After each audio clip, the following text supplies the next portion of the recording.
از ازل شعر نبود، از ازل شعر نبود، شعر را حضرت زردشت برآورد که او اولین شاعری پیغمبرو پیغمبری شاعر بود.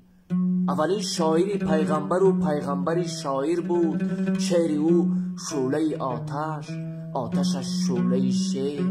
سرخی روی عجم این همه از سرخی اوست، گرمی روی عجم این همه از گرمی اوست. شاعران را مسپارید نبوسیده به خاک.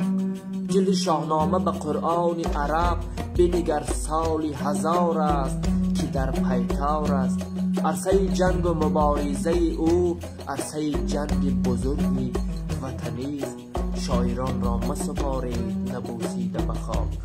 کس به شیراز نمی رفت اگر سعدی نبود، کس به شیراز نمی رفت اگر سعدی نبود، کس نمی رفت به شیراز نبود حافظ اگر بلکی شیراز نبود در نظر اهل نظر.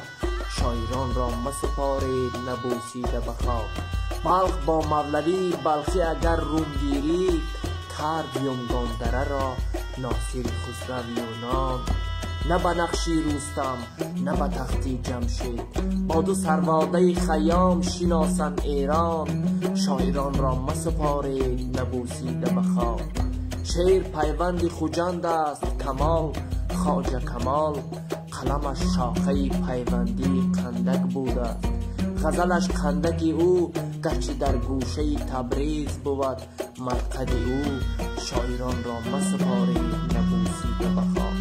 دوش در قطعه هند داربازی بودگر، ماربازی بودگر، چشم بندی بود اگر اقبال نبود، چون که علامه اقبال نبود. شاعران را مسپارید نبوسیده به خاک. شاعران را مسپارید نبوسیده